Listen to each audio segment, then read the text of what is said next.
பள்ளிக்கு செல்கிற குழந்தைகள் அனைவருக்குமே ஒரு வகையாகும் முறையில் ஆண்டுதோறும் அவர்கள் சாதி சான்றிதழை வாங்குவதற்கு மாற்றத்தை உருவாக்குவதற்காக நடவடிக்கை நாங்கள் மேற்கொண்டிருக்கிறோம்.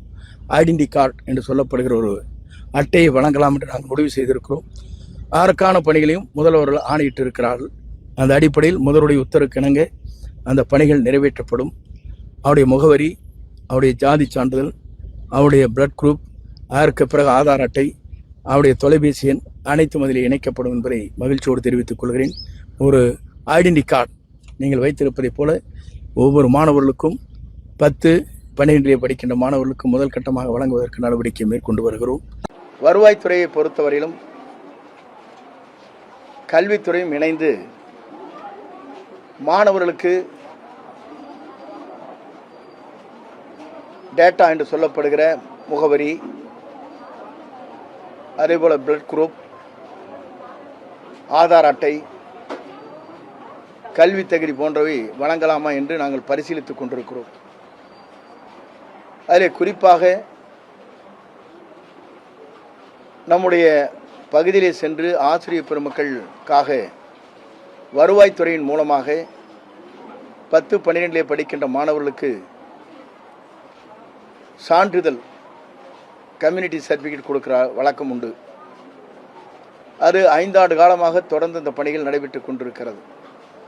இதற்கு முன்னால் வருவாய்த்துறை விஓ அலுவலகம், ஆர்ஐ, தாசில்தாரை சென்றுதான்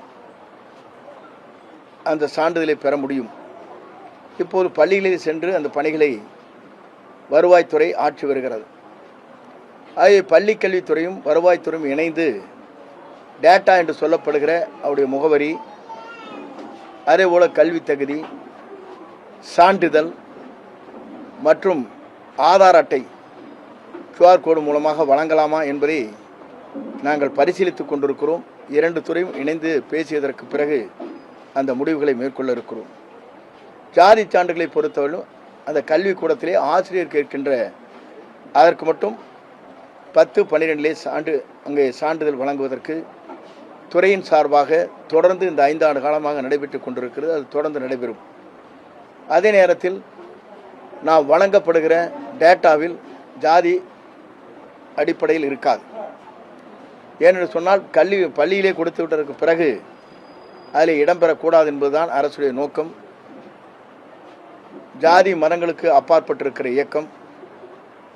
ஆகவே இந்த இயக்கத்தை பொறுத்தவரையிலும் மாணவர் நலன் கருதி அவருடைய வாழ்க்கையில் உடனுக்குடன் செய்திகளை தெரிந்து கொள்வதற்கு, விபத்துக்கள் வருகிற போது அந்த டேட்டா என்று சொல்லப்படுகிற அந்த முகவரியும் ஆதார் அட்டையும் இருக்குமேயானால் உடனுக்குடன் அவர்களுக்கு நிவாரணப் பணிகள் ஆற்றுவதற்கும், அதே நேரத்தில் வெளியூருக்கு சென்று திரும்புகிற போது உடனடியாக மற்றவர்களோடு தொடர்பு கொள்வதற்கும் அது ஏதுவாக அமையும்.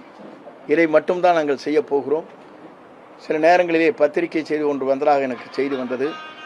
ஜாதி சான்றிதழை இணைப்பதாக சொன்னார்கள். அதுபோன்ற ஜாதி சான்றிதழை எப்போதும் இணைக்கப் போவதில்லை. மாணவர் தன்னிச்சையாகவே எல்லோரும் ஒன்றுதான், எல்லா மதமும் ஒன்று,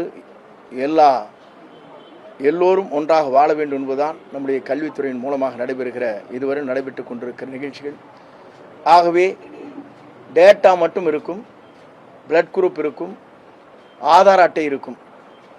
ஆகவே இதை பயன்படுத்தி கொண்டு எந்த கல்வி 10th +2 படிக்கின்ற மாணவருக்கு வழங்கலாமா என்பதை பற்றி பள்ளி கல்வித்துறையும் வருவாய்த்துறையும் இணைந்து எப்படி செயல்படுத்தலாம் என்பதை ஆய்வு செய்ய இருக்கிறோம். இல்லை அது இல்லை, அதுதான் சொல்லிட்டேன், தெளிவுபடுத்திட்டேன். அதே திருப்பிட்டு ரிப்பீட் பண்ணாதீங்க தயவு செஞ்சு. இல்லை ஏன்னா அது அங்கே கொடுக்குறான், ஸ்கூல்லே கொடுத்துறான். அதுக்கப்புறம் அவன் போட்டானா அவனுக்கு ஃபீலிங்ஸ் இருக்குது.